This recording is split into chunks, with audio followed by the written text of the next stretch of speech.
Work and the Management of Labor in Global Factories. Dr. Marquita Walker, Department of Labor Studies, IUPUI. Global Factories and the New International Division of Labor. The labor process theory reflects the control and resistance dichotomy within the labor management relationship. This is a conflict over who has the economic power between workers and owners of production.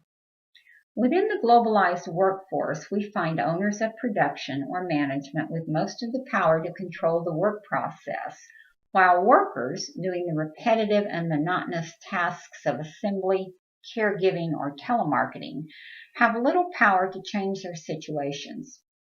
Regardless, there does exist some space, no matter how small, for workers in these global supply chains to resist management's encroachment on their labor. And it is within this space that resistance takes place. The evolution of labor process theory, from Marx to Braverman to Burway, is the exploration of control and resistance processes. More currently, scholars like Hochschild and Ong explore the gendered aspect of labor process theory and how the primarily female workforce in global factories manages to resist the overwhelming pressure of management to squeeze extra value from the production process. The division of labor within global factories, especially in Asian and Latin American countries, has tilted toward gendered work. Young rural female workers make up the largest pool of workers who migrate into large cities for factory work. The assumption is that female workers are cheaper to employ, more malleable and compliant, and are able to efficiently take on the tasks of assembling tiny parts in the production process because of their small physical features. Not all production takes place on a large factory floor, though. Home-based production is also prevalent through subcontracting arrangements. The benefits to home-based production for women is their continuance of childcare and domestic tasks while still earning wages. The downside is the precocity of the work, which is unsteady, and working conditions and labor rights are questionable. Factory regimes in the global economy. Michael Burway in 1985 specifically studied factory floor regimes and made observations that work inside the factory is managed by the politics of production and outside of the factory by political and ideological government policies. Under capitalism, Burway noted, in despotic countries, workers are at the mercy of management because those workers depend on wages for their livelihood. In countries where government policies provide some social safety network, such as unemployment benefits or house and food assistance, workers are not solely reliant on wages and have more wiggle room to resist. In the latter, management seeks compliance through relationship building as well as mechanisms for control. Because the global north instituted welfare policies during the 20th centuries, much production was shifted to the global south where no such policies existed in efforts to maintain efficiency and create profits. During the 21st century, the same challenge is being exercised in the global north. Burway calls this hegemonic despotism, because management seeks greater control of workers through threats of lower wages, international competition, disinvestments of capital, and plant closures. The newest form of worker coercion is the high-performance work systems known as HPWS, which propose a breakdown from Taylorism's back-breaking regiment of time and motion control in the form of teamwork, which shifts decision-making power to the team and not to a member of management. This technique is limited, though, and most factories continue to operate under Taylorism principles, which promote strict control of work processes and punitive discipline in the form of fines for rules violation, corporal punishment, and physical assaults, unreasonable impatience, and verbal harassment. Labor control regimes in global factories, the state, and labor markets. One of the most important features of managerial control is the external political and ideological alliances governments offer to corporations in the form of deregulation. In order to attract investments, governments seek to weaken regulations concerning taxation and environmental controls to make their country more attractive to foreign direct investment.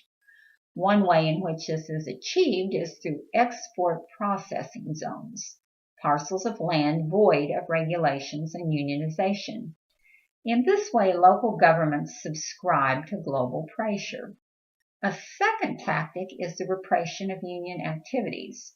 Particularly in Asian markets, political repressions of trade unions is pervasive. In China, for instance, private trade unions are prohibited. Thirdly, residency rules, such as the hukou system, prohibit factory workers from rural areas to maintain an urban residence where they work.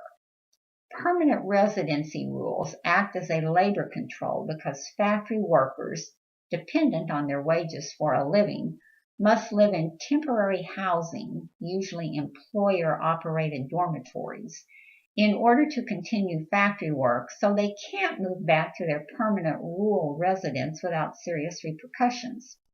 The hukou system, which only provides housing and welfare assistance to permanent residents, also releases the government from housing and welfare responsibility for the worker when temporarily housed near the factory. Fourth, international migration makes possible a pool of migrant workers who are often exploited in the workplace because of restrictive immigration laws, their unfamiliarity with a country's immigration laws, and their vulnerability because of language and cultural barriers. Lastly, weakened or non-existent state welfare reform policies have rendered workers more dependent on their employers for health care, child care, and housing and food support.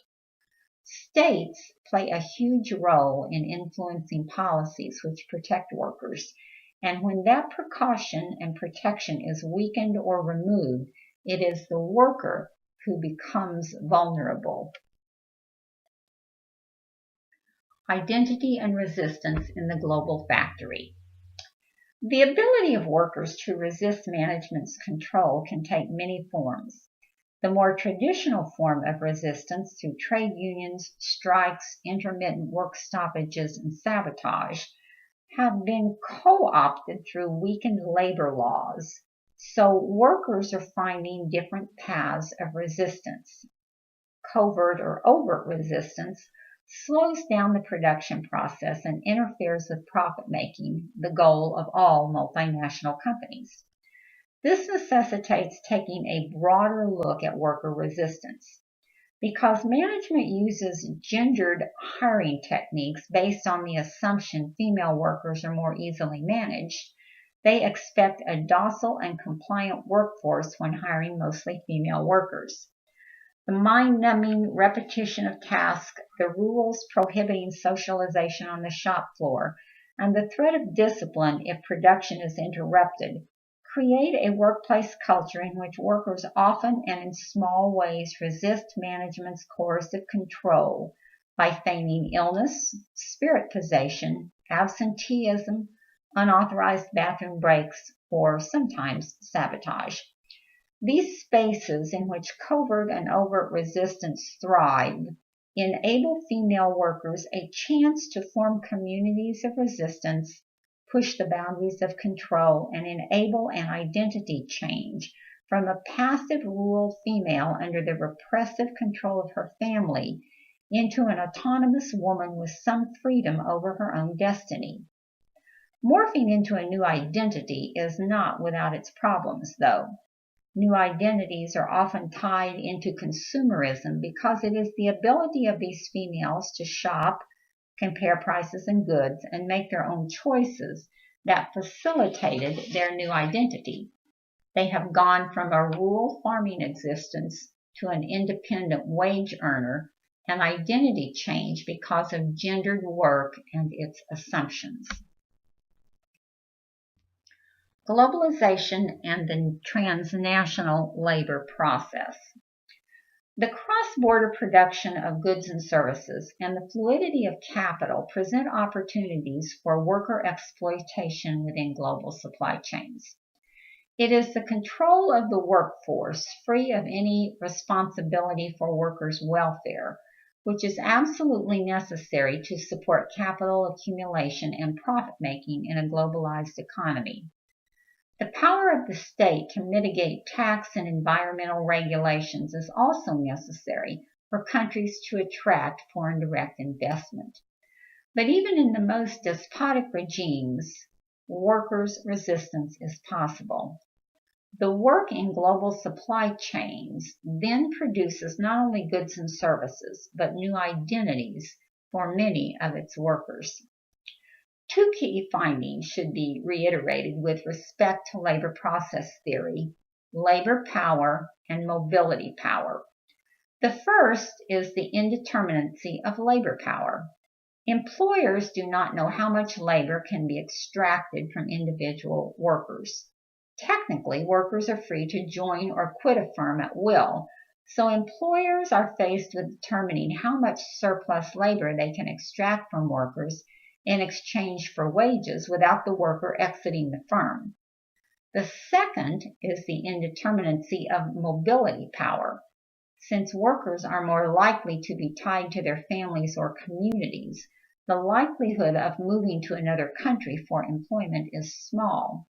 Employers, on the other hand, have the power and resources to move production offshore for cheaper labor more easily than an individual worker can move. So the threat of mobility is used as a disciplinary tactic to control workers and extract more labor from them.